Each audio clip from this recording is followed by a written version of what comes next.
Refer करें? देखो मैं आपको बताती हूँ, जब एनोमलस बेबी का आता है केस एग्जाम के अंदर या अदरवाइज भी in your life as well,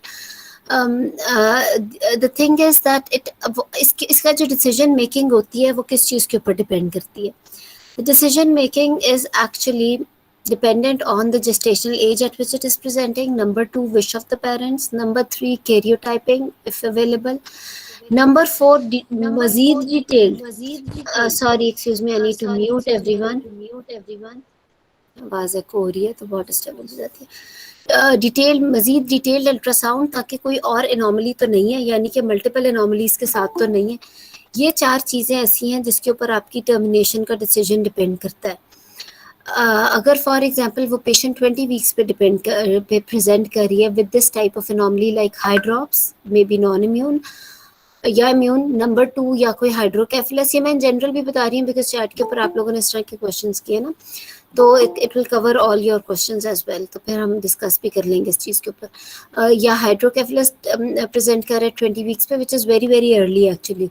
या फिर वो कोई भी नॉर्मली ऐसी प्रेजेंट कर रही है, मे बी इवन गैस्ट्रोशाइसिस और फेलोसील ऑल्सो, कुछ भी ऐसा प्रेजेंट कर रहा है. तो नंबर 1 थिंग इसके किस जेस्टेशन पे प्रेजेंट कर रहा है. अगर हाइड्रोकेफलस 20 वीक्स पे प्रेजेंट कर रहा है तो you can even start thinking of terminating the pregnancy in a way that this hydrocephalus is going to massively increase when the patient will reach 30 weeks. और वो जब massive increase की वजह से वो फिर later on termination का हो ही जाएगा. दूसरी चीज़, लेकिन अगर यही हाइड्रोकैफ 30 वीक्स पे प्रेजेंट करता है, then definitely you are going to see कि ये हाइड्रोकैफ के कौन सा वाला लेवल है. 34 वीक्स तक मैं लेके जा सकती हूँ. अगर 34 वीक्स पे जाके मैसिवली इंक्रीज कर रहा है तो मैं 34 वीक्स पे डिलीवरी प्लान कर लूँ ताकि इसके बाद में ट्रीटमेंट हो सके, etcetera etcetera. Similarly with hydrops, if hydrops presents at 28 or 30 weeks, ये थोड़ी सी लेट प्रेजेंटेशन है. If it is immune hydrops, ये फिर भी उसकी ट्रीटमेंट अवेलेबल है. तो चलो आप उसको, लेकिन आप उसको अगर if you don't have facilities karyotyping की या आपके पास इंट्रायूट्राइन ट्रांसफ्यूजन की एक्सेट्रा एक्सेट्रा, तो आप उसको उस लेवल तक ले जाते हो जब तक वो मैसिवली इंक्रीज नहीं कर रहा. और मे बी 34 वीक्स पे जाके अगर आपको लगता है कि कंडीशन अब आउट ऑफ कंट्रोल हो रही है तो आप उसकी डिलीवरी प्लान कर सकते हो. Same is with gastroschisis. अगर आप गैस्ट्रोशाइसिस आपको 20 वीक्स पे आ रहा है तो you actually what you need is कि आपको एक डिटेल्ड एनॉमली स्कैन चाहिए कि क्या ये एक एनॉमली है या मल्टीपल एनॉमलीज है, क्योंकि वो आपको थोड़ी सी इंडिकेशन दे देगा जो शायद कैरियोटाइपिंग ने आपको बताना है कि कहीं ये कोई एनॉमलस बेबी या वो तो नहीं है. क्योंकि अगर उसकी मल्टीपल एनॉमलीज आ जाती हैं गैस्ट्रोशाइसिस के साथ, में भी कोई कार्डियक मसला आ जाता है या कुछ और इस तरह का मसला आ जाता है, तो इट विल इंडिकेट कि ये मल्टीपल एनॉमलीज वाला बेबी है और you can more than two और मोर देन 2 एनॉमलीज उसके अंदर हैं, तो even then you can start thinking of termination. However आपने ऑफर तो ज़रूर करना है कैरियोटाइपिंग. बेशक आप लो रिसोर्सेज में काम कर रहे हो, पेशेंट में भी नॉन अफोर्डिंग, लेकिन पेशेंट का ये राइट तो है कि उसे पता हो. और ऑब्वियसली मोस्ट इम्पॉर्टेंटली पेशेंट यानी पेरेंट्स की विश, पेरेंट्स उसके मदर और फादर जो है बच्चे के, इफ़ दे हैव डिसाइडेड कि बच्चा बेशक एनॉमलस है, बेशक उसका हाइड्रोकेफलस है, चाहे वो 20 वीक्स पे प्रेजेंट कर रहा है या वो 30 वीक्स पे, they are not going to terminate the pregnancy. तो ऑब्वियसली विश उसकी बहुत इंपॉर्टेंट होगी. तो ये चीज़ बहुत मैटर करती है कि वो किस जेस्टेशन पे प्रेजेंट करता है. Then there is a scenario when a patient presents with such type of anomaly which has got very bad prognosis, but she presents at maybe 32 और 34 वीक्स. फिर वहाँ पर उस वक्त जाके क्वेश्चन आ जाता है कि अब इस टाइम पे टर्मिनेट करेंगे या नहीं, बिकॉज 34 वीक्स पे होता ही है कि हम तो उसे टर्मिनेशन का नाम देते हैं लेकिन बच्चा लाइफ पैदा हो जाता है. Life baby does not mean कि you are going to kill the baby or you are going to just wait for the death, because क्योंकि इसकी टर्मिनेशन हुई थी प्रेगनेंसी की, 34 वीक्स पे लाइव बेबी आ गया तो उसे नर्सरी में भी रखना पड़ेगा. फिर parents just can not leave the baby like that, फिर यूज़ ऑफ रिसोर्सेज हो जाता है. फिर एक 34 वीक्स पे उस बच्चे की नॉर्मली थी and then you have added a preterm element in it by causing birth of the baby at 34 weeks. तो वो एक अजीब सा सिनेरियो हो जाता है कि 34 वीक्स के ऊपर the baby has got bad prognosis because of anomalies, but still if you cause termination of pregnancy and baby is born alive, then the element of preterm is added. तो preterm को अलग handle करना पड़ता है, तो maybe it's better to take the baby to 38 weeks at least, ताकि एक preterm वाली चीज़ ना आए. दूसरा ये कि मदर की फिर भी डिलीवरी के चांसेस ज़्यादा. तो ये कुछ थोड़ी सी बातें हैं जो एनॉमलीज के साथ बहुत सारी अटैच्ड है. So you need to know about the patients. Yes कि समबडी, ये डॉक्टर नाज ने लिख भी दिया कि patients which, gestational age, karyotyping, and if the baby is having single anomaly or multiple anomalies on ultrasound. तो ये 4 चीज़ें हमेशा आपने कंसिडर करके आपने उस चीज़ का डिसीजन बताना है. ठीक है. तो आई होप थोड़ी सी अनोमलीज. मैडम इसका मतलब ये हुआ कि फ्रॉम 30 to 32 वीक जब हमारे पास वाइब्रेटरी बॉर्डर लाइन पे आ जाएगी तो it's better to let nature take its course, कि यानी बेबी का जो भी होता है वो फिर हम नेचर पे छोड़ दें. यानी फिर क्योंकि अगर हम देखो, डिलीवर कराएंगे तो वाइब्रेटरी पे हो जाएगा. It's not hard and fast. मैं आपको ये बता रही हूँ कि जब आप वाकई में ऐसी सिचुएशन में आते हो ना, यू नो, हर क्लिनिशियन ने ये ऐसी सिचुएशन फेस की होती है विद एक्सपीरियंस के टर्मिनेशन कर दी पेशेंट्स की, विश थी पेरेंट्स की, और वो 32 और 34 वीक्स पे था. Baby according to you and according to mother and father it was termination and baby was supposed not to stay alive, but as it was 32 or 34 weeks, but baby comes out to be alive. और वो बच्चा भी पैदा हो गया, वो जिंदा भी है, वो ठीक भी है at that moment, but what to do now? But it was termination. Then आप उसको छोड़ तो नहीं सकते हो ना. Then you have to at least keep the baby. Maybe you will not resuscitate, but you will have to keep the baby in the nursery. फिर उसका नर्सरी का स्टे बढ़ जाएगा. उसका obviously parents just cannot leave baby to die. वो फिर एक अजीब सा सिनेरियो आ जाता है. अगर एग्जाम में ऐसा है तो you can always say that it's a difficult situation. Patient is at 32 or 34 weeks. I know that this anomaly has got bad prognosis, but at the very same time, if I cause delivery of the baby, then it will cause preterm element in the baby, or it will be extra use of resources. So I will give options to the patient that baby का prognosis बुरा है, but it can be it can come out to be normal, it can come out to be alive at least. उसकी वजह ये है कि अभी 32-34 weeks हुए हैं, कोई ऐसी भी ये नहीं कि वायबिलिटी नहीं है. तो at that very gestational age आपको ये बात भी बोलें कि it's a difficult decision to take at this stage, कि अब 32-34 वीक्स पे जाके it is difficult to take a decision at this stage. और फिर एंड देन अगेन 32-34 वीक्स पे patient will end up more, उसके ज़्यादा चांसेस हैं to end up in caesarean section and failure of induction is more. Instead 38 weeks पे जाके आप करो कुछ, या 38 पे ही चलो कर लो कि उसका एक्स्ट्रा वो ना भी करे. मैडम एक और चीज प्लीज, आप अब जैसे हाइड्रोकैफ है उसमें आप बता दें कि अगर माइल्ड टू मॉडरेट है तो हम कहाँ तक लेके जाएं, सीवियर है तो हम क्या करें. द थिंग अगेन इज कि hydrocephalus actually again depends on the gestational age at which it presents. If it is presenting earlier, maybe 20 or even 24 weeks, so this is going to increase. It again also depends a bit on the type of hydrocaph जो उसका होगा. So but eventually it does keep on increasing. So at 20 or 24 weeks you can offer termination. If she presents at 28 weeks onwards, then you can monitor कि hydrocaph बढ़ रहा है नहीं बढ़ रहा. न्यूरोसर्जन के साथ इन टच रहोगे कि उसकी क्या आप इमीडिएटली आफ्टर बर्थ मैनेजमेंट कर सकते हैं. वो कुछ कॉर्टिकल थिकनेस, वेंट्रिकुलर डायमीटर होता है, बट उसका भी कोई इतना हार्ड एंड फास्ट है नहीं. But if it is rapidly increasing then you can decide delivery 32-34 weeks तक, जब आपकी वायबिलिटी की स्टेज आती है. But if it is constantly the same, then you can take it as close to term as possible. However, अगर बाकी और कोई anomaly नहीं है और hydrocephalus है and if it is increasing, तो आप 34 weeks तक कोशिश करते ज़रूर लेके जाओ ताकि viability का, और as it's hydrocephalus तो उसका diameter ज़्यादा होगा, तो it's better to do cesarean section then. वो करके आप उसका फिर you immediately hand over the baby to the pediatrician, और वो फिर आगे न्यूरोसर्जन और उसके साथ कोलैबोरेट करके वो कर लेंगे आगे. कॉर्टिकल थिकनेस या उसका होता है, देयर इज माइल्ड में तो obviously you are not going to do anything, even moderate is not bad, but if it is severe cortical thickness is very less and ventricular diameter is so much more कि आप then you can even do वो जो हम करते हैं cephalocentesis करके you can cause normal delivery also if it's cephalic. और madam severe अगर हाइड्रोकैफ, मैडम सीवियर हाइड्रोकैफ है और प्रीवियस सिजेरियन स्कार है उसका, तो देन फिर तो सेक्शन करो ना, तो ये सेफ, फिर तो सेक्शन करो कि हम. Okay madam, thank you. फिर क्यों इतना रिस्क लेना, रिपोर्ट करके उसको आगे ही प्रेगनेंसी में छोड़ना. मैडम जैसे एनएनकैफ बेबी है और उसके साथ वो स्कार है पेशेंट ना, और 26 वीक से प्रेजेंट हुई है एनएनकैफ से प्रीवियस स्कार. देखो एनएनकैफ at 26 weeks will present with mal presentation. देखो जो आईयूडी में सिजेरियन की इंडिकेशन, टर्मिनेशन में सिजेरियन की इंडिकेशन क्या है, जब बेबी की पोजीशन या तो ट्रांसवर्स हो या बिल्कुल ऐसी हो जैसे कि may be not exactly breach में भी चलो डिलीवरी हो जाती है, बट अगर ट्रांसवर्स हो तो उसके अंदर आप उसकी डिलीवरी नहीं करते even if the baby is IUD. तो same is with the termination.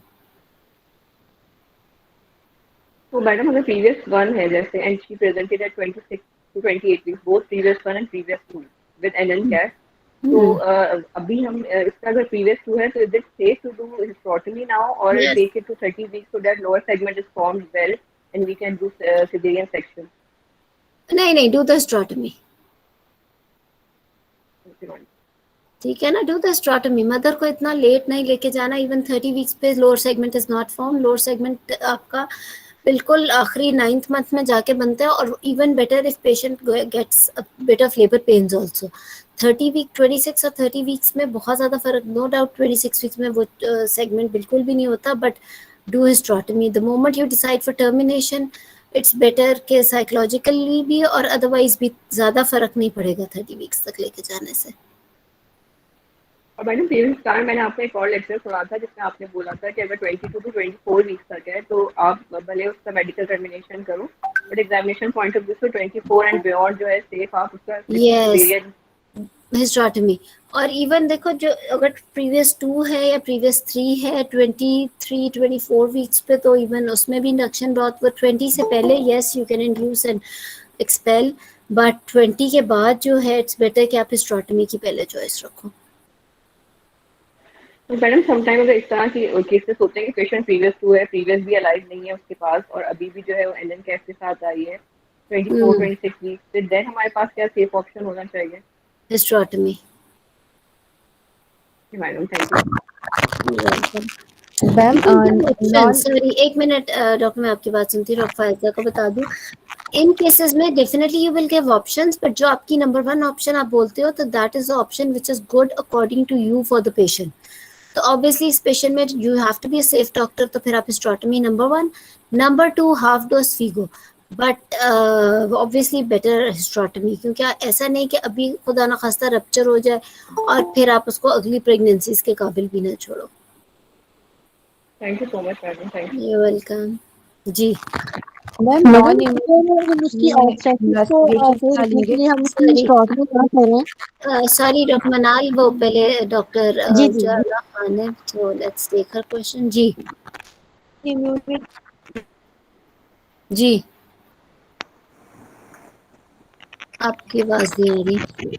चलो पहले मनाल का मैम नॉन इम्यून में जी पूछिए। नॉन इम्यून हाइड्रॉक्स में इन्वेस्टिगेशंस क्या लेंगे एग्जाम में? यार नॉन इम्यून हाइड्रॉप्स के मुझे कॉजेज बताओ। Ma'am it could be chromosomal abnormalities, structural abnormalities, cardiac anomalies, folic acid deficiency. नहीं ऐसे ना बताओ ना, please tell me the way you have to tell in exam. अब ये हम यहाँ कोई गप्पे नहीं मारे, you need to enlist the causes of non-immune high drops.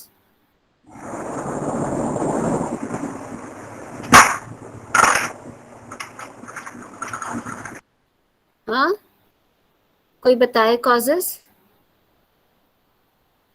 Madam मैं बताऊं?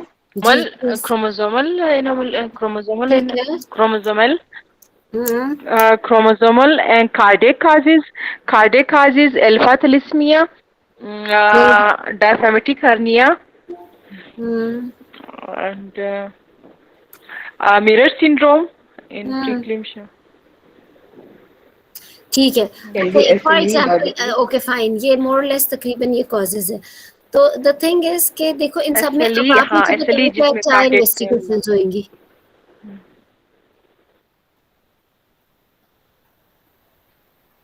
इसके अंदर अब आप इन्वेस्टिगेशंस बताओ मुझे। देखो अल्फा थैलेसीमिया, प्री-एक्लेम्पशिया, ये सारी तो वो कंडीशंस है जो कि आप क्लिनिकली रूल आउट कर चुके होंगे। सो इन सब की लैब्स कराने की जरूरत नहीं है। कार्डियक में yes you can get the fetal एकोडाल, एनॉमलीज में you can offer karyotyping, the rest बाकी और कौन सी आपने बताई है, बाकी सब अल्ट्रासाउंड पे रूल आउट हो चुका होगा, जैसे मे बी डायफ्रामेटिक हर्निया या कुछ और इस तरह की एनॉमलीज, वो सब उसके अंदर रूल आउट हो चुकी होंगी, सो वो उसके अंदर वो हो जाएगा।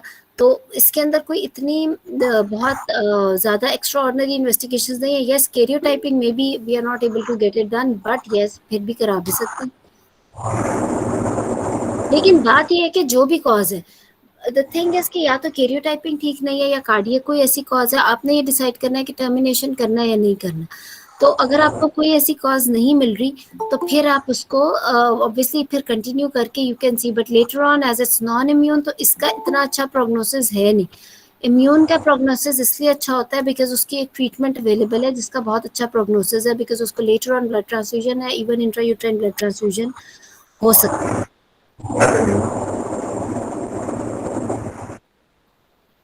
ठीक है,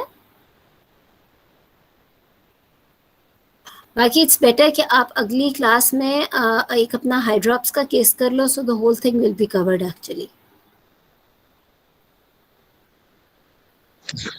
मैम मेरा एक क्वेश्चन था, कैन आई आस्क? जी श्योर। मैडम अगर एक अनॉमलस फीटस हमारे पास प्रेजेंट करता है 28 पे या 27 24 के बाद करता है, तो हमें उसमें हिस्टेरेक्टमी की ऑप्शन प्रेफर करनी चाहिए कि हम पेशेंट को तब भी वेट करने का कह सकते हैं कि उसका चलो लॉ 7 बन जाएगा ताकि उसकी अगली ऑब्स्टेट्रिक्स खराब ना हो? फिर से आप बताओगे? जी मैडम, ये क्या क्वेश्चन है, फिर से पूछे। मैडम पेशेंट प्रीवियस 1 है और 24 से 25 वीक्स पे प्रेजेंट की है, अनॉमलस फीटस है वो, सॉरी प्रीवियस 2 सॉरी मैडम। तो उसमें मैं अब उसको वेट करा के कि उसका लो सेगमेंट बन जाए तो मैं 34 से ऑनवर्ड चल जाऊँ, ज्यादा बेहतर ऑप्शन है कि हिस्टेरेक्टमी की तरफ जाके उसके आगे की ऑब्स्टेट्रिक्स खराब हो जाएंगी तो वो ज्यादा बेहतर रहेगा? नहीं, देखो द थिंग इज के अगेन वही चीज, बेबी अनॉमलस है, you have decided termination maybe at 22 weeks, 24 और 26 weeks, and now you are taking pregnancy to 34 weeks ताकि लोअर सेगमेंट बने। 24 वीक्स हुए, 34 वीक्स हुए, आपने उसका सिजेरियन किया और बेबी जिंदा हो गया पैदा। ये किस किस्म का जुल्म है? Like it was the termination of pregnancy. Mother बड़ी मुश्किलों से साइकोलॉजिकली लेके गई 34 वीक्स तक। जब बच्चा आपने सिजेरियन से निकाला, it was not a dead baby, it was an alive baby. एक टर्मिनेशन ऑफ प्रेगनेंसी वाला बच्चा, अलाइव बेबी, आप मदर को के हैंड्स में दे रहे हो टू गो एंड ले जाओ घर जाके इसकी डेथ का वेट करो। दिस इज जी नॉट द मैडम, मैनेजमेंट। जी मैडम समझ आ रही, thank you you madam. Have to, आपने उस मरीज को की सिचुएशन में सोचो कि क्या है उसके साथ कर रहे हो। पहले 10 हफ्ते उस बेचारी ने गुजारे एक एनॉमलस बेबी लेके अपने साथ, and now you are handing over an alive baby with a preterm element कि जाओ ये ले जाओ घर, अब वेट करो, घर ले जाके इसको सिप से। Actually when you get into such situation तो आप एक अजीब सी सिचुएशन में आके खड़े हो जाते हो ना। आप पीडियाट्रिशियन को कुछ कहने वाले होते हो कि do not resuscitate this baby, ना आप अटेंडेंट्स को कुछ कहने वाले होते हो। Attendants can not afford to keep the baby in the nursery because वो किसी और शहर से आए हुए, बच्चा वो नर्सरी छोड़ नहीं सकते। So don't make them land in this situation. कुछ ऑप्स खराब नहीं होगी, अगली दफा आप उसे काउंसल करके भेजो। क्या यू आर डूइंग सिजेरियन, वो कौन सा पेरिफेरी में जाकर सिजेरियन करा रही, यू आर डूइंग स्ट्रॉन्ग। पूरा केयरफुल रह के आप अच्छे उसकी सेगमेंट क्लोज करोगे and then obviously you will keep her in, उसका फॉलोअप मेंटेन कराओगे in the next pregnancy because जिसमें से भी गुजरी है। सो कभी भी टर्मिनेशन को अपने वायबिलिटी स्टेज तक नहीं लेके जाना। Thank you madam. You welcome. जी डॉक्टर आलिया। मैडम ये सोचती है कि जैसे कभी हमारे पास प्रीवियस टू भी आ गई होती है, प्रीवियस टू भी आती होती है, हमें टर्मिनेट करना होता है लेकिन उस सेकंड नहीं, में आपकी ना आवाज में बड़ी डिस्टर्बेंस है, सॉरी समझ नहीं आ रहा क्वेश्चन, या चैट में टाइप मेरी करके आवाज आ पूछ रही लो। है? हाँ जी अब आ रही हेलो है। जी जी पूछे। हेलो जी जी जी प्लीज, हेलो आपकी आ रही है आवाज। Ma'am, can you hear me? Yes please. जी, मेरा क्वेश्चन ये है कि हमारे पास प्रीवियस 2 भी आती हैं, प्रीवियस 3 भी आती हैं, कभी आईयूडी होती है, कोई और कॉज होता है जिसकी वजह से हमें टर्मिनेट करना होता है। यस तो वो कौन सी कट ऑफ गेस्टेशनल एज है जिस तक हम मेडिकल टर्मिनेशन इनको ऑफर कर सकते हैं? देखो द थिंग इज कि अभी थोड़ी देर पहले इस पे बात हुई है, there is no actually hard and fast rule कि मैं कहूँ कि 24 वीक्स से पहले हर एक को आप मेडिकल टर्मिनेशन दो, 24 वीक्स के बाद हर एक की हिस्टेरेक्टमी करो। एक्चुअली डिफरेंट जगहों पे डिफरेंट सेटअप्स में कंसिडरिंग डिफरेंट कंट्रीज 24, 26, 28 वीक्स की भी कंट्रोवर्सी है कि हिस्टेरेक्टमी किस कब के बाद बोलना है, किससे पहले नहीं बोलना। कंसिडरिंग आवर सिचुएशन, हमारे रिसोर्सेज, हमारे पेशेंट्स, क्योंकि अगली प्रेगनेंसी में वी डोंट नो कि वो कहाँ जाएंगे, क्या होगा, या उनका रप्चर, देखो जो रप्चर यूट्रस के बाद वाली प्रेगनेंसी है वो तो बहुत ही बुरी प्रेगनेंसी है।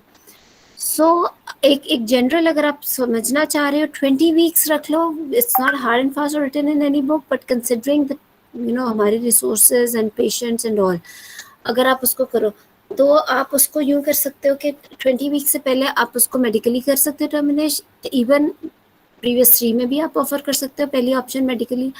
After 20 weeks, even before 24 weeks, previous 3 previous 2 को इंड्यूस करना और उसको एक्सपेल कराना बिल्कुल कॉन्ट्राइंडिकेटेड, एब्सोल्यूट कॉन्ट्राइंडिकेटेड नहीं है। However, you can give options to the patient, but number one option should be hysterotomy, better, matlab, to be on the safe side, and number 2 option will be induction and expulsion. But again 20 से पहले तो safely आप medically offer कर सकते हो, but 20 के बाद before 24 give options. Number 1 hysterotomy, number 2 medical. After 24 weeks it's better to go for hysterotomy. अच्छा मैडम, जो हम मेडिकल इंडक्शन दे रहे हैं उसमें हमें मीज़ोप्रोस्टोल और प्रोस्टाग्लैंडिन दोनों का E2 का दोनों का ऑप्शन है, इक्वली है, मतलब कोई? बट ऑब्वियसली फीगो की जो मीज़ोप्रोस्टोल की है वो उसके रिजल्ट्स कुछ बेहतर हैं, हाफ डोज आप उस तरह करके जो फीगो की है वही दोगे। तो मीज़ो को ही फर्स्ट उस पे रखें। जो करते हो, I am sure you all are doing it in that's your what hospitals. Exactly. Thank you so much. Thanks. Welcome. अच्छा, किसी ने पूछा हुआ है, कोई बताएं ऊपर के टॉर्च के इन्वेस्टिगेशंस कराएंगे in non immune high drops, कौन बताएगा? मैडम यस मैम, करवा सकता है। सिफिलिस और सिफिलिस करवा साइटोमेगालोवायरस सकते हैं। कुछ है ऐसे cytomegalovirus, Parul virus, viral markers जिस तरह एंटीबॉडी टाइटर्स पारो वायरस में और साइटोमेगालोवायरस में। बट अगेन उसके साथ पेशेंट की कुछ क्लिनिकल प्रेजेंटेशन भी होती है, but yes if you are not finding out any other cause there is no harm if you get it done as well with the non-immune high drops, क्योंकि cause भी तो देखनी है ना। So but yes again it will not change our management, but cause में हमें cause मिल जाए तो at least we can counsel a patient कि this is the cause, and we will be even more sure कि it's non-immune about the prognosis as well. So आप देख सकते हो। अस्सलाम वालेकुम मैम, मुझे भी एक क्वेश्चन पूछना है। जी डॉक्टर आबदा। मैम आप अभी तक जो मुझे समझ आई, आपने कहा है कि कोई भी आपके पास नॉर्मली आती है तो 20 वीक से बिफोर आप जो है मेडिकल टर्मिनेशन और आफ्टर 20 वीक से प्रेफरेंस सेजेरियन सेक्शन करें। If previous 2 and above है। Okay ma'am. मैंने एक पेशेंट देखा था, जो पेशेंट की ट्विन प्रेगनेंसी थी, उसकी 20+5 वीक्स पे थी। पेशेंट का एक IUD था 2 वीक्स बैक, और दूसरा जो बच्चा था, और वो जो फर्स्ट ट्विन था वो ब्रीच था जो डेड था, और जो सेकंड ट्विन था वो हाइड्रोकैफ था, लेकिन हाइड्रोकैफ का ना उन्होंने लेवल नहीं बताया हुआ था कि माइल्ड है, मॉडरेट है या सीवियर है। तो मैम मतलब मेरा जो प्लान ऑफ मैनेजमेंट यही था कि मैं उसको पहले कैटेगराइज करूंगी, ऑल्दो उसमें पेशेंट में मुझे कोई कॉज नहीं मिला, बस ये था कि ट्विन प्रेगनेंसी थी।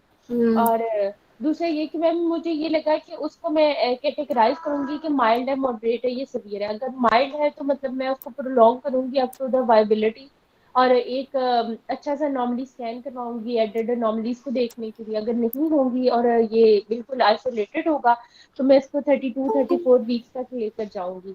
और मैम जो IUD साथ में बेबी होगा तो उसको फिर वीकली कोगुलेशन प्रोफाइल और के साथ मॉनिटर करूंगी। ठीक है, ऐसे ही होगा। It's a very good management plan, but again at the very same time आप patient और tenants को counsel करोगे that she is presenting at 20 weeks with this anomaly, which is going to increase. So there are more chances that she will end up, or 20, if not 20 तो 24 या 26 weeks पे जाके final हो जाएगा कि अगर तो हाइड्रोकेफलस बढ़ नहीं रहा तो you know you can take it to the viability stage at least. So but साथ ही आप काउंसल करोगे कि it is very very mild, moderate को तो आप टर्मिनेट कर दोगे 20 वीक्स पे, बिकॉज चलो ये तो ट्रेन है, इसमें ऑब्वियसली कोरियोनिसिटी भी मैटर करेगी, देन अगेन इसका आप कोएगुलेशन प्रोफाइल वो सब कुछ भी, बट अगर अगर अगर मॉडरेट तक हाइड्रोकेफेलस आ गया 20 वीक्स पे, तो फिर तो आप बेशक चाहे टर्मिनेशन भी उसकी कर दो, because it's going to increase, और वो आप एक जितना लेट करी जाओगे उतना एक्सपल्शन और वो सारा डिफिकल्ट हो जाएगा. हाउएवर इट्स माइल्ड और कोई नॉर्मली नहीं मिली और बाकी सारा कुछ, तो and you really want to, तो आप उसे कहोगे कि I will continue it till 24 और 26 weeks at first and will see the response के हाइड्रोकेफेलस कैसे जाता है. बहुत ज़्यादा होप दिलाने की एकदम से ज़रूरत नहीं होती कि I am taking it to the viability stage, because at least that's what I am saying कि gestational age matters normally, like hydrocephalus और hydrops which presents at 20 weeks means, क्योंकि ये दो ऐसी कंडीशंस हैं जो कि वर्स होती हैं with increasing gestational age. However अगर वो गैस्ट्रोसाइटिस है या अम्फेलोसील है और आइसोलेटेड है तो मे बी इट इज, वो तो इंक्रीज नहीं होगी, बट जो हाइड्रोकेफेलस है या हाइड्रोप्स है तो it keeps on increasing. Similarly जो रीनल एट्रोफीज होती हैं या वो चीज़ें हैं जो कि वर्स ही होना होता है इनका फीटस के ऊपर.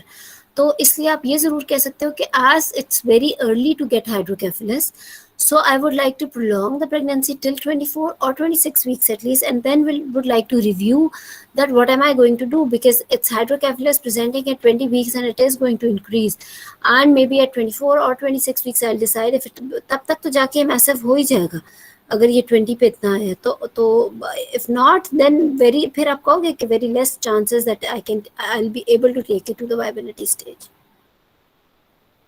एक्चुअली मैम मेरा भी प्लान ऑफ मैनेजमेंट यही था कि पेशेंट जो थी ना वो पैरा 3 थी ऑलरेडी, उसके पास 3 अलाइव बच्चे थे जिनमें से एक एसवीडी और 2 सिजेरियन सेक्शन थे.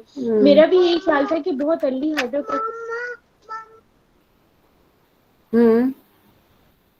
सॉरी मैम,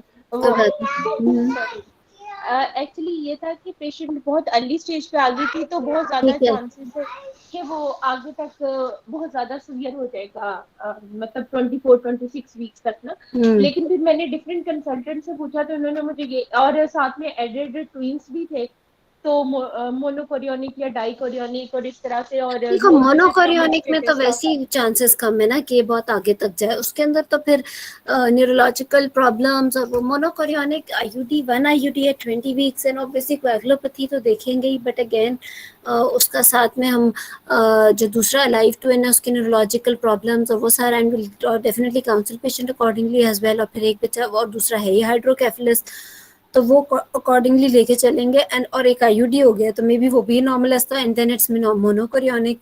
तो इवन अगर आप कैरियोटाइपिंग भी करो और फिर डिसाइड करो तो वो ज़्यादा बेहतर है इसमें. मैम एक्चुअली होना तो यही चाहिए, कॉज मतलब मोनोकोरियोनिक एक आईयूडी है तो उसके भी मतलब सेरिब्रल अफेक्ट और उसके डेथ के बहुत ज़्यादा चांसेस है, और पेशेंट भी लो सोशो इकोनॉमिक स्टेटस की थी, उसके लिए बहुत मुश्किल हो जाएगा फॉर एग्जांपल अगर हम बाद में भी उसको प्रोसीड करते हैं. लेकिन मतलब मैंने बहुत सारे लोगों से पूछा तो उन्होंने कहा कि नहीं, एग्जामिनर्स इस चीज़ को बहुत माइंड करते हैं और वो कहते हैं कि नहीं आप क्यों नहीं इसको प्रोलॉन्ग करें, तो आपको It's not about what examiner is thinking. Examiners ऐसे नहीं, दो तो सारे बड़े experienced हैं. Everyone has faced one or the other situation.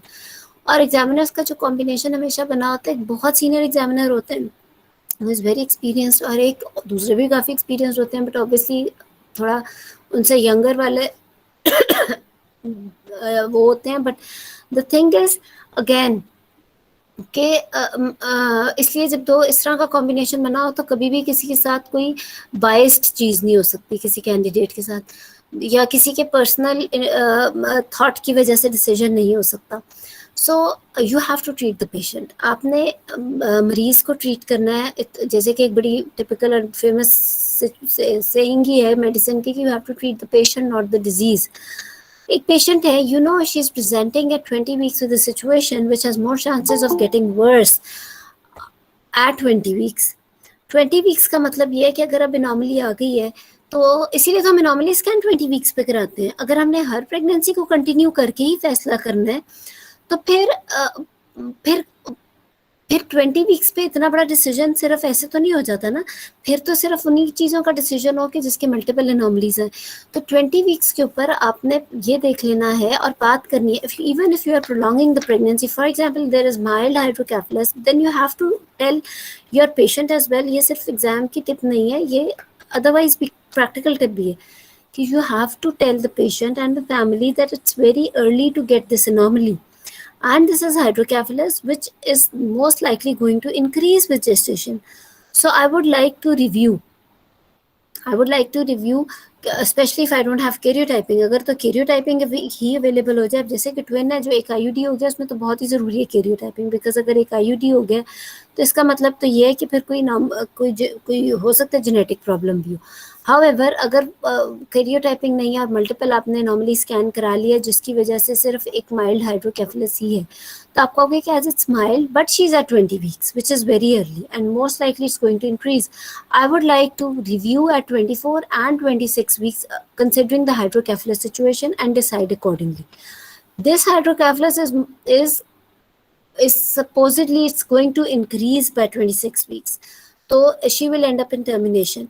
However, if it's not increasing and as it was very mild, so I can continue pregnancy till the viability stage. ठीक है, लेकिन इस बात को जरूर देखना है कि ये बहुत अर्ली प्रेजेंटेशन है। एक mild hydrocephalus presenting at 20 weeks and then a mild hydrocephalus presenting at 28 weeks में बहुत फर्क है। 28 वीक्स वाला तो इस काबिल होगा कि वो 32-34 वीक्स तक चला जाए, 20 वीक्स वाला हार्डली 26 वीक्स तक पहुंचेगा। So this is what you have to explain to your patient कि ये प्रोग्नोसिस है उसका। Okay ma'am, thank you so much. और दूसरा बात मैंने मैम ये भी पूछना था कि फॉर एग्जांपल अगर 20 वीक्स पे है तो मेरा प्लान 20 वीक्स पे सारी मैं बताती हूँ। 20 वीक्स पे moderate and more hydrocephalus you can go for termination. Okay ma'am, actually मेरा ये था कि मैं मोड ऑफ जो सिजेरियन सेक्शन मतलब मैं अडॉप्ट करना चाह रही थी, क्योंकि फर्स्ट ट्विन जो था वो था भी IUD और वो था भी ब्रीच। तो क्या हुआ, वो तो इतने से 20 वीक्स के बच्चे होंगे। हाँ ठीक है मैम, ये बस मुझे यही कंफ्यूजन थी, मतलब फिर मुझे सबने कहा 20 वीक्स पे मैल प्रेजेंटेशन नहीं कुछ होती। ओके ठीक है थैंक यू मैम। तो हल्का सा ही डायलेट होगा तो वो एक्सपेल कर देगी। ओके मैडम, प्रीवियस 2 है इनकी पेशेंट, प्रीवियस 2 है 20 वीक्स पे। वही है कि it is your option, you can give option to the patient. 20 weeks पे यू कैन ऑफ, अब वही 20 एंड अबव पे हमने ये डिसाइड किया कि हम हिस्टेरोटमी कह देंगे तो वेल एंड गुड, इसमें आप hysterotomy. But what if she was before 20 weeks या if she is twin as well, twin बहुत जल्दी लेबर में भी जाते हैं, लेकिन if she was before 20 weeks तो आप इसको मेडिकल ट्रीटमेंट देते।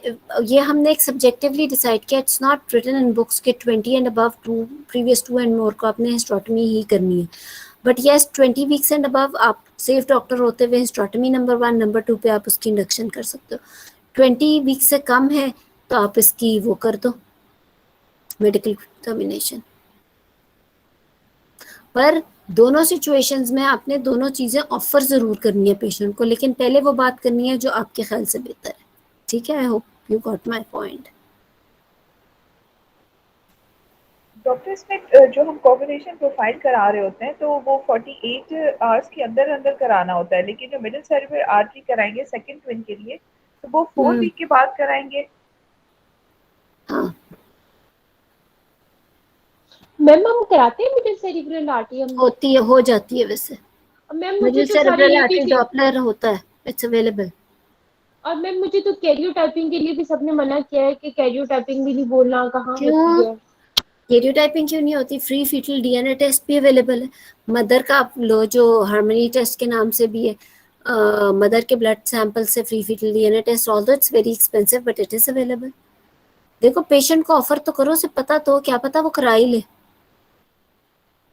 उसे पता होगा तो वो फैसला करेगी ना कि वो करा भी सकती है या नहीं। These are few things you should at least mention to the patient. बाकी आप कह सकते हो कि कहाँ हम कराते हैं किसी की कैरियोटाइपिंग गवर्नमेंट सेटअप में, लेकिन ये है कि आप ऑफर तो से करो ना, अगर वो it's going to be her decision if she wants to get it done और नॉट। मैडम कोऑर्डिनेशन प्रोफाइल में कौन सी रिपोर्ट्स आती हैं? सॉरी, कोएगुलेशन प्रोफाइल में आप बताओ। PTA, PTT, INR, FTPs, D-dimers, fibrinogen, serum fibrinogen. Doctor ma'am कितने e-commerce कितने तो अरसे नहीं के बाद कराते। हम कराएंगे पीजी एपीजीटी? जैसे हम तो सिर्फ पीजी एपीजीटी करा रहे होते हैं ना, तो अगर हमारा एक किसके नॉर्मल, जी सॉरी किस केस में पीटी पीटीटी करा रहे होते हैं? मैम, ट्विन में जो कोगुलेशन प्रोफाइल देख रहे होते हैं, एक ट्विन जब डाई होता है, हम जो हाँ, नेक्स्ट के लिए देख रहे तो होते हैं, क्या कराते तो हैं? मैडम हम लोग पीजी एपीजीटी करा रहे होते हैं ना, बाकी नहीं प्लेटिलेट कराते? डी काउंट डाइमर्स, एफटीपीज मैम सीरम सब कराते फाइब्रिनोजेन हैं। भी कराते हैं साथ में, फिब्रिनोजेन इज वेरी डीडाइमर कराते इंपॉर्टेंट, हैं। मैम सब तो कराते मैम हैं, फिर ड्यूरोथेरेपी भी पीटी कराते कितने हैं। पीटीटी अरसे नहीं के बाद कराते। कराने, कितने अरसे के बाद कराना चाहिए? आप बताओ कितने अरसे बात कराते हो? मैडम हम तो एक जो है इसका 48 आवर्स के मैडम अंदर ट्वाइस कराते हैं। Weekly. Twice a week, yes, यही ऐसे ही कराते हैं।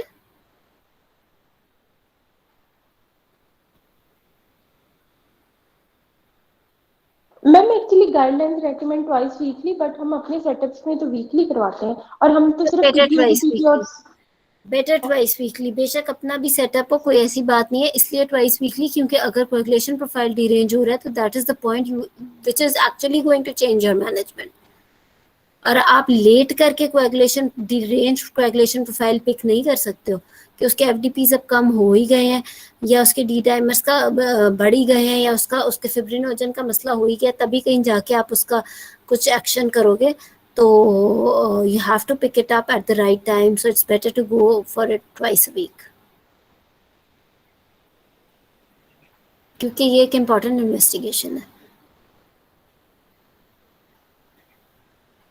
मैडम अगर आइसोलेटेड गैस्ट्रोसाइटिस और ओम्फेलोसील और लेंजोमाइलोसील हो और कैरियोटाइप हमने कराया है और कोई और अदर एनोमली नहीं है, तो इज इट बेटर कि हम उनको कंट्रोल डिलीवरी करें, उनका 37 यस 38 पे सिजेरियन करें? यस, बिल्कुल। नहीं नहीं, डिलीवरी है ना, उसमें तो सिजेरियन इंडिकेशन नहीं है। तो मैडम यानी उसका जो गैस्ट्रोसाइटिस है, बेबी की गट्स है, उनकी हैंडलिंग कुछ सारा नहीं कुछ होती। हम बखूबी gastroschisis is not an indication for caesarean section. बड़े मजे से पेशेंट, इवन डायफ्रामेटिक हर्निया वाला बेबी बड़े मजे से डिलीवर होता है। तो मैडम इसकी फिर हम इंडक्शन ऑफर करेंगे या फिर स्पॉन्टेनियस का वेट करें? इंडक्शन, अगर नहीं जाती लेबर में तो इंडक्शन ऑफर करें। और मैडम प्रेशियस प्रेगनेंसी जब हम कहते हैं पेशेंट को, तो इसकी प्रेशियस प्रेगनेंसी में हम प्रेशियस प्रेगनेंसी प्रेशर्स, जैसे पेशेंट के प्रीवियस या फिर बेड एडवर्स आउटकम्स है, प्रीवियस उसकी आईयूडी है या मिसकैरेजेस है, रिकरेंट, पेशेंट की एज ज़्यादा है, 38 इयर्स ऑफ एज है, like I had a patient she was 38 years of age and previous 7 उसके रिकरेंट फर्स्ट ट्राइमेस्टर मिसकैरेज थे and now she was known hypertensive and diabetic. तो although उसको IUD ने develop नहीं किया था, तो हम ऐसे पेशेंट में इसको हम इंडक्शन ऑफर करें ज़्यादा सेफ है या फिर सिजेरियन सेक्शन? देखो, it's better, I don't think a precious pregnancy is really a term to be used. Better to use bad obstetrical history, कि she had bad obstetrical history previously, that's why. अब it again depends, ऐसे situation में जिसमें absolute indication नहीं है caesarean section की, you will offer options to the patient. Number one, you can say that previously she had 7 miscarriages or maybe 7, and she got pregnant 7 times and never had a live issue. 38 years And of this age. time somehow I've managed to take her to 38 weeks. And now she's diabetic and hypertensive. So I don't really want her to go through the stress of labor. So it's better that I will option her number one, elective cesarean section, number 2, induction. But yes, number 2 induction का मतलब ही ये है कि absolute indication नहीं है cesarean की, तो आपने इसी तरह ही बात करनी है। क्योंकि ये भी तो हो सकता है ना कि यही पेशेंट के फैलिक प्रेजेंटेशन के साथ अगला सवाल एग्जामिनर ये कहता है, अगर आप दूसरी ऑप्शन नहीं रखते, अगर आप कहते हो कि I will offer her elective caesarean section because of bad obstetrical history etcetera etcetera, तो अगली लाइन एग्जामिनर बोलता है कि she comes to at 5 centimetres and head is at 0.2। ठीक है, तो ऑप्शन तो आप रखोगे ना डिलीवरी की भी। ठीक है, सो इट्स लाइक दैट। जी मैडम, मेरा एक क्वेश्चन था कि अगर हम हमारे यहाँ पे बीसीजी वैक्सीनेशन सब पेशेंट्स को करते हैं, उसके बावजूद भी हमारे पास कोई गायनी का या ऑब्स का पेशेंट आता है, हम उसमें मोन्टॉक्स टेस्ट क्यों मांगते हैं, हालांकि हमें उससे पता है कि फॉल्स पॉजिटिव की उसके बहुत हो ज्यादा सकता है, चांसेस है। वो सिर्फ 50% पॉजिटिव, फिर 50% सेंसिटिविटी है मैंटोस टेस्ट की, but it is so easily available. Availability बड़ी आसान है, चीप सा टेस्ट है, उस 50% सेंसिटिव जैसे हम यूपीटी कर लेते हैं, ठीक है ना, तो फिर मांग लेते हैं, वरना तो ऑब्वियसली बेहतर है ज़ाइग्रा test, but then it is expensive. ठीक है madam, thank you. Welcome. Madam मैं अपना एक गायनी का केस डिस्कस कर लूँ आपसे छोटा सा? कर लो। अब मैडम ये मैंने वाली एक हमारी पेशेंट देखा पहली था। सी क्लास है, सॉरी अगली दफा से हम केसेस ही करेंगे, ठीक है। इंशाल्लाह मैडम। लेकिन मैं मैडम फिर भी मेरा बड़ा एक फोर्सफुली कहूंगी कि अगले हफ्ते आप लोगों में से कोई एक हाइड्रॉप्स का केस प्रिपेयर कर ले फॉर डॉक्टर राशिद क्लास, वो बहुत अच्छा हो जाएगा आप लोगों का, बड़ा ही ज़बरदस्त है, बिल्कुल ना एग्ज़ाम की तरह से करा देते हैं। वैसे यूट्यूब पे क्लासेस भी हैं सर की जो कि बहुत ही ज़बरदस्त है रिगार्डिंग हाइड्रॉप्स स्पेसिफिकली। और मेरी क्लास में भी अब अगली क्लास से इंशाल्लाह हम केसेस करेंगे। 2-3 क्लासेस मैंने वो आप लोगों के कहने पे क्वेरीज की थी। जी डॉक्टर मनाल। जी मैडम, मेरा एक पेशेंट था, वो यंग एज थी, 22-24 अनमैरिड पेशेंट थी। तो उसका प्रेजेंट की थी लो अब्डोमिनल पेन के साथ और 1.5 मंथ से अब्डोमिनल डिस्टेंशन थी। और एग्जामिनेशन पे उसके 16 वीक साइज मैस था और स्कैन पे उसके बाइलेटरल मल्टीलोक्युलेटेड सिस्ट थी। और अब बाकी सिर्फ एससीजी हुआ हुआ था जो नेगेटिव था, बाकी भी ट्यूमर मार्कर्स नहीं हुए हुए थे उसके। और स्कैन पे मैंने आपको फाइंडिंग बता दी, अभी सीटी स्कैन होना था, भी हुआ नहीं था। तो मैडम अगर इस पेशेंट को मैंने यंग एज की वजह से ट्यूमर मार्कर कभी बाकी हुए नहीं है, तो मैं इसको अल्ट्रासोनोग्राफी बायोप्सी की तरफ लेके जाऊंगी कि मैं इसको लेप्रोटमी करके पेशेंट से री कंसेंट ऑफ री लेप्रोटमी करके फ्रोजन सेक्शन लेने की ऑप्शन उसको दूंगी मैं। देखो पहले तो जाहिर बात है, अगर कॉम्प्लेक्स सिस्ट आ गई है स्कैन पे तो आपने इसके सारे ट्यूमर मार्कर्स कराने, ट्यूमर जी मार्कर्स ही मैडम। डिसाइड करेंगे आपने करना क्या आगे। फॉर एग्जांपल अगर ट्यूमर मार्कर्स नॉर्मल आए तो it can even be an endometriotic cyst, so आप इसको ऑब्वियसली या तो लेप्रोस्कोपिकली बेहतर है, नंबर 1 ऑप्शन तो लेप्रोस्कोपी की होनी चाहिए जिसमें आप पेरिटोनियल वॉशिंग भी ले लोगे and you will keep frozen arrangement of frozen section present there. और ऑब्वियसली फिर अगर आपको सस्पिशियस लुकिंग मैस है तो आप उसका फ्रोजन सेक्शन ले सकते हो and then you can decide intraoperatively also, especially अगर पेशेंट और उसकी फैमिली पहले से ही काउंसल्ड है रिगार्डिंग सम मैलिग्नेंट रिपोर्ट और एनीथिंग कि उसकी आगे क्या मैनेजमेंट होगी। बट इफ अगर आपको इंट्राऑपरेटिवली चॉकलेट सिस्ट मिल रही है, ट्यूमर मार्कर्स नॉर्मल है, तो बस फिर उसकी सिस्टेक्टमी करो। मैडम नहीं, अगर ये पेशेंट मैलिग्नेंसी वाला हो, सपोज ये मैलिग्नेंसी का तो पेशेंट है हमारा, फिर ट्यूमर मार्कर में आपको पता लग रहा है कि कहीं ना कहीं मैलिग्नेंसी है, you will get CT scan detail to see the stage of the disease on the basis of सीटी।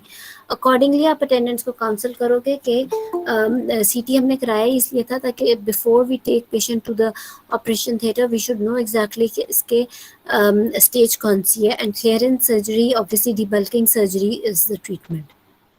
मैडम वो टाइप ऑफ कैंसर या टाइप ऑफ ट्यूमर को हमने चेक करने के लिए हम उसको अल्ट्रासाउंड बायोप्सी की ऑप्शन देंगे कि नहीं देंगे? टाइप ऑफ ट्यूमर का क्या, पहले अगर आपने एडजुवेंट कीमोथेरेपी देनी है तो टाइप ऑफ ट्यूमर फिर भी मैटर कर रहा होगा ना। अगर आपने जी सर्जरी मैडम। करनी है तो फिर टाइप ऑफ ट्यूमर का, बल्कि आप वो करके स्पिलज कर दोगे उल्टा।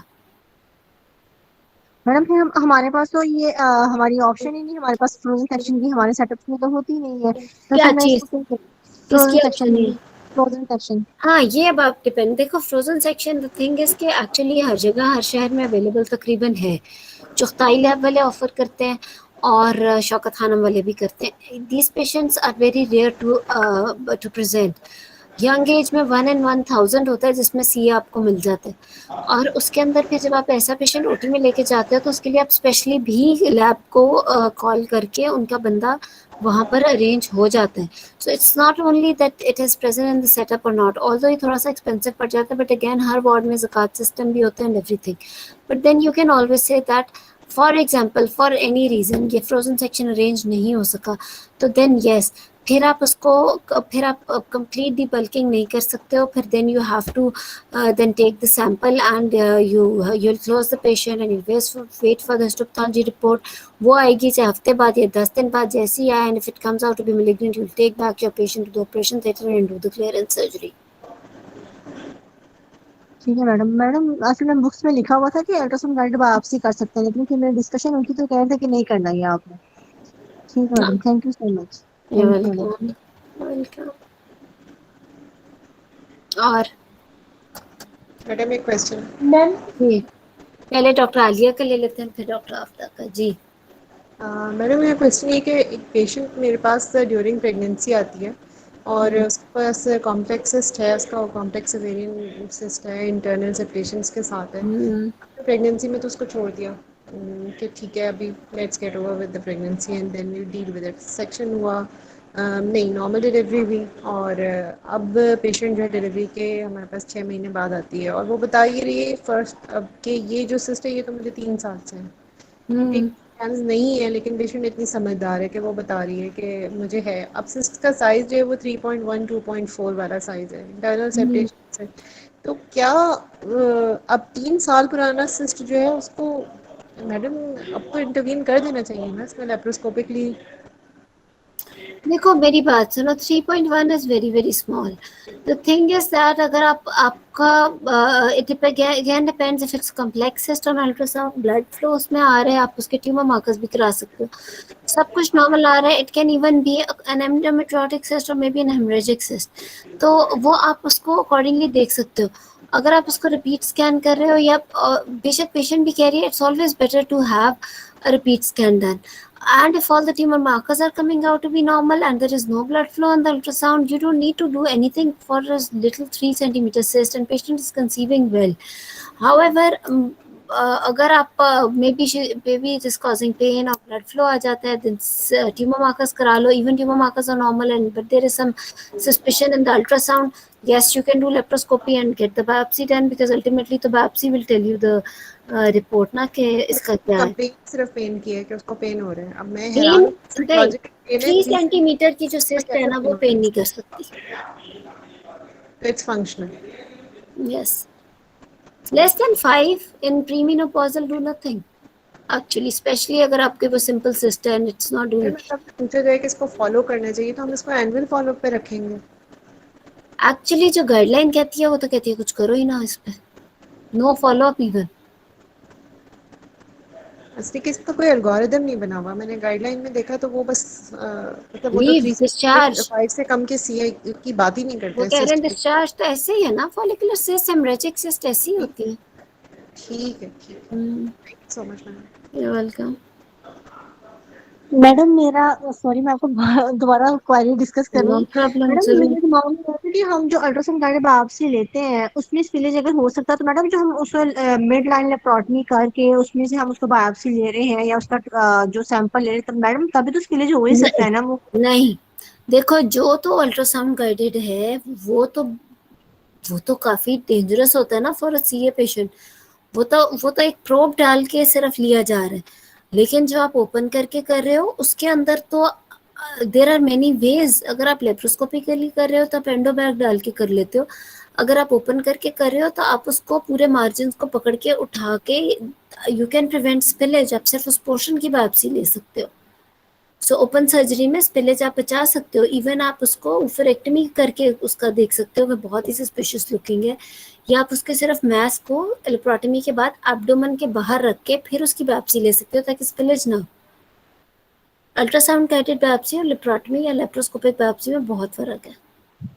मैडम हम सिर्फ स्पिलेज को बचाने के लिए हम अल्ट्रासाउंड गाइडेड बायोप्सी नहीं लेंगे? जी ठीक है madam, thank you so much. You welcome. और मैम मैंने कुछ पूछा था जी मैम। सर फरीद कह रहे थे कि आपने ना मैंने उन्हें कहा था कि सर मॉन्टॉक्स और इग्रा कराते हैं ना टीबी के लिए, तो उन्होंने कहा था कि नहीं जीन एक्सपर्ट जो है ना वो टेस्ट ऑफ चॉइस है, तो आपने वो बोला है। Gene test? कौन सा टेस्ट? जीन एक्सपर्टिंग। ये सर्च कर लो ये क्या और कहाँ होता है, क्योंकि आइग्रा टेस्ट तो होता है अमीनो एसिड वाला, जीन वाला अगर उन्होंने कहा है जरूर कहीं होता होगा। ये चेक कर लो कि पाकिस्तान पे किधर होता है, कितने का होता है और इसकी कितनी सेंसिटिविटी है। आइग्रा तो लिखा हुआ है हर जगह, 97% सेंसिटिविटी है आइग्रा की। ओके मैम, एक्चुअली वो पूछ रहे थे कि टेस्ट ऑफ चॉइस क्या है, तो मैंने कहा सर आइग्रा ही कराते हैं, तो उन्होंने कहा कि नहीं जीन एक्सपर्टिंग सबसे बेस्ट टेस्ट है ना। अगर आपने क्या है ओके मैम, मुझे ये वाला टेस्ट नहीं मिला वैसे किताब में, जहाँ अगर ट्यूबरकुलोसिस का जरूर होगा, ये आप चेक कर लो test of choice theoretical knowledge के लिए। But then again you should know also कि एग्जैक्टली आप अगर कौन सा करा रहे हो वो कितने का हो रहा है, कहाँ से हो रहा है और कितनी % सेंसिटिविटी है इसकी। Okay ma'am, thank you. Madam एक केस डिस्कस कर लूं मैं आपके गाइड का? करिए जी फैजा। हेलो जी जी बताएं। मैडम, एक पेशेंट मैंने देखी थी, she was 42 years of age and 42 years of age, para 5 with complaint of lower abdominal pain, and she had a hmm history of interstitial tuberculosis 1 year back, so research she took ATP compliantly for 9 months. But अब वो हम्म follow up पे जब आई तो she had developed abdominal pelvic mass, तो surgeon ने gynae refer किया था, and that hmm mass was 4 to 6 centimeter complex heterogeneous and all tumor markers were negative. तो मैडम अब इसमें पेशेंट को ट्यूबरकुलोसिस हो गया, उसने एसीटी ले लिया है और इस तरह का मैस है, प्रोसीड। तो मे बी इज इट ये स्टेराइल मास हो लेके तो हम मैथ्स इस के पे अब साथ आ सर्जरी के गई है लिए ना जाएंगे या पेशेंट। फिर एटीटी? देखो मेरी बात सुनो, एक पेशेंट ने अभी एटीटी ले ली है और वो खत्म हो गई है, and even then the mass is there, then you can proceed. अगर mass is there and tuberculosis is there but अभी एटीटी नहीं ली या नॉन कंप्लायंट एटीटी थी, यानी देखो 2-3 तरह के पेशेंट्स ट्यूबरकुलोसिस के मैनेजमेंट में लिखे होते हैं, एक न्यू ट्यूबरकुलोसिस होता है, एक नॉन कंप्लायंट ट्यूबरकुलोसिस होता है, यानी कि टीबी हुआ लेकिन एटीटी उसने ठीक नहीं ली, मे बी 6 महीने पहले बाद ही छोड़ दी, या उसने 2 महीने ली उसके बाद नहीं ली एटसेट्रा, यानी पूरे 9 महीने नहीं ली, तो नॉन कंप्लायंट। और एक टीबी होता है रिकरिंग टीबी, जो कि उसे हुआ था 4 साल पहले, 2 साल पहले और अब दोबारा हुआ है। अगर एक टीटी उसको 9 माह पहले हुआ था diagnose and she was given complete treatment for 9 months, and even after 9 months she's coming to you with a tubovarian abscess or tubovarian complex mass, then go for the surgery. Okay madam, thank you.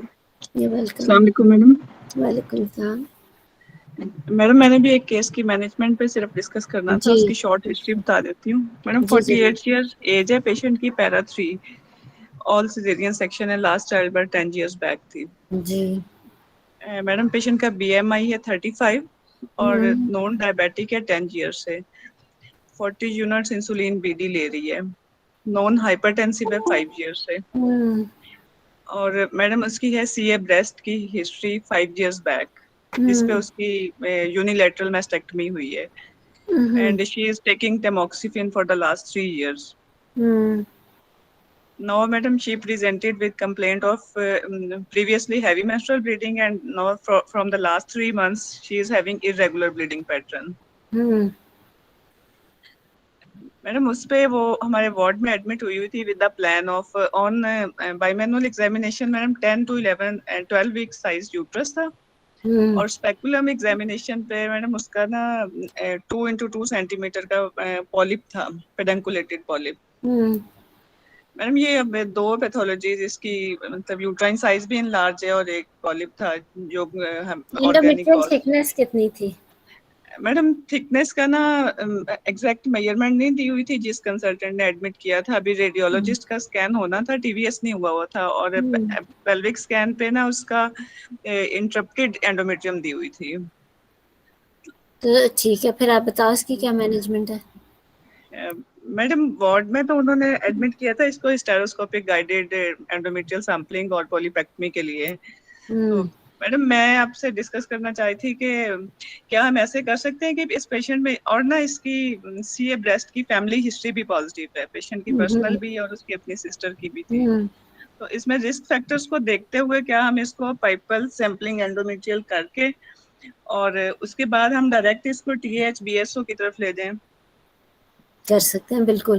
देखो टेमोक्सिफेन वो ले रही है और उसका आगे CA breast और considering all the history and the family is complete and the polyp is all, देखो ये जो पॉलिप हुआ है या एंडोमेट्रियल प्रॉब्लम सारी हुई है उसके अंदर तो टेमोक्सिफेन का बहुत ज़्यादा रोल नज़र आ रहा है ना, तो जी, लेकिन biopsy is very very important, तो वो आप कर सकते हो and then you can proceed accordingly.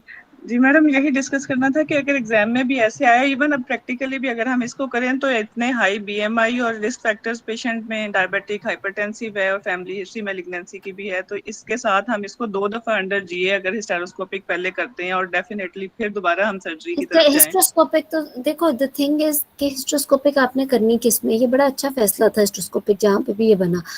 The thing is कि जहाँ पे आपको इतने ज़्यादा रिस्क फैक्टर्स मिले और जहाँ पे आपका सर्वाइकल पॉलिप भी आ गया और देन एंडोमेट्रियम भी ऐसी, टेमोक्सिफेन फैमिली हिस्ट्री, उसके अंदर हिस्ट्रोस्कोपिकली एक दफ़ा देख लेना बहुत ज़रूरी है ताकि कोई चीज रह ना जाए। पिपेल में अगर आपका सेंसिटिविटी 80% अचीव हो रही है तो पिपेल में मोर देन, ये हिस्ट्रोस्कोपिक बायोप्सी में मोर देन 95% आपकी अचीव हो रही है सेंसिटिविटी सैम्पलिंग की। You cannot miss a diagnosis of CA before you are taking patient to the operation theatre for some clearance surgery. तो इसमें कोई हर्ज नहीं है कि अगर आप हिस्ट्रोस्कोपिक बायोप्सी कर लो। पहले आप उसमें ज़रूर रेकमेंड कर सकते हो जिसके अंदर आपको कम चांसेस लग रहे हैं CA के, लेकिन जिसमें आपको बहुत ज़्यादा रिस्क फैक्टर्स मिल रहे हैं, जैसे कि may be in post menopausal women with more endometrial thickness and you don't really want to miss anything, then it's better to go for hysteroscopic sampling despite you are planning hysterectomy later on. तो it's better अगर कोई procedure कर रहे हो and there are so much of the risk factors, you should do a definitive procedure. Either you are going for the double anesthesia or anything. जहाँ पे risk factor ज्यादा है उधर ज्यादा सेंसिटिविटी वाला काम करना है, ताकि आप एग्जैक्ट उस सिचुएशन में पहुंचो कि अगर उसको यानी कि सीए ब्रेस्ट के साथ कहीं सी एंडोमेट्रियम भी तो नहीं डेवलप हो रहा, because that you need to know before you plan your ultimate management. Madam इसके पेपल की तो मैलिग्नेंसी के लिए सेंसिटिविटी मोर देन 90% है। PayPal is a blind procedure. PayPal अगर देखो even I don't think so, इसकी सेंसिटिविटी पेपेल की तकरीबन 80% है, ब्लाइंड डीएनसी की 85 से 89% है, और हिस्ट्रोस्कोपिक सैम्पलिंग की मोर देन 95%, बल्कि 97 to 99% है। तो और बल्कि पेपेल के अंदर तो जो सैंपल पता नहीं आने की इंसिडेंस शायद 40% है, 4% एरिया आता है। तो जिसके अंदर बहुत ज्यादा रिस्क फैक्टर्स हैं उसके अंदर बेहतर है कि आप एक डेफिनेटिव प्रोसीजर ही करो। ठीक है मैम, थैंक यू। एक्सेप्ट कि yes you can give all the better options to the patients and then you can talk that it's the facility is not in my hospital so I'll do this but better option is this. ठीक है ma'am, thank you. इस चीज के बारे में बहुत clear होना चाहिए कि आपने किस में मैडम इस पेशेंट का इवन अगर मैडम हिस्टोपैथोलॉजी पे इवन अगर रूल आउट भी हो जाती है मैलिग्नेंसी, फिर भी you can give options। फिर आप पेशेंट को ऑप्शन दे सकते हो कि फॉलो अप पे रहे, अगर वो हिस्टेरेक्टमी कुछ पेशेंट नहीं भी कराना चाह रहे होते, या फिर ये कि because all the risk factors are there then you can give option to the patient. ठीक है ma'am, thank you ma'am. You welcome. जी बड़े अच्छे सवाल करते हो आप लोग, वेरी गुड। इससे पता चलता है कि मैडम एक क्वेश्चन था। जी मैडम एक क्वेश्चन था मैडम, अगर पेशेंट एक प्राइमरी एमिनोरिया के साथ पेशेंट आया है, उसकी हमारे एग्जामिनेशन पे हमें प्राइमरी एमिनोरिया का पेशेंट है जी, और हमें उसमें हेमेटोकॉर्पस एग्जामिनेशन पे ब्लूइश मेम्ब्रेन नजर आ गई है, तो मैडम इसके लिए हम इट्स नॉट हेमेटोकॉर्पस या फाइन हेमेटोकॉर्पस डायग्नोसिस ठीक बोलना है। अच्छा फिर तो मैडम हम इसके लिए एग्जामिनर से जो बाकी इन्वेस्टिगेशंस है, एफएसएच है, एलएच है, प्रोलैक्टिन है, थायराइड है, ये हम मांगेंगे कि नहीं? ना मांगो, बेशक ना मांगो। जी मैडम। ना भी मांगो तो ईस्ट्रोजन, प्रोजेस्टेरॉन, कैरियोटाइपिंग, चलो एफएसएच एलएच मांगना मांग लो कि एमेनोरिया का केस है, चलो एक वो एक आसान इन्वेस्टिगेशन है, एफएसएच एलएच प्रोलैक्टिन मांगना मांग लो, but then going for karyotyping, MRI and etcetera जरूरत ही नहीं है। You know at some point what are you going to do, you know that। जी मैडम। मैडम अगर यही पेशेंट हमारे पास कोई प्राइमरी एमेनोरिया को हो जिसमें हमारे सेकेंडरी सेक्सुअल कैरेक्टर डेवलप्ड है, जिसमें हम अपने एक एंड्रोजन सेंसिटिविटी सिंड्रोम रखते हैं या एमआरकेएच रखते हैं, तो इस दोनों के लिए हमें डायरेक्ट अल्ट्रासाउंड मांग लेना चाहिए कि उसमें यूट्रस है कि नहीं, कि सारा प्रोफाइल स्टार से मांगेंगे हम? नहीं, पहले तो ब्लड टेस्ट पूरे कर लो ना और फिर अल्ट्रासाउंड मांग लो। ठीक है मैडम, ठीक है मैडम, वेलकम।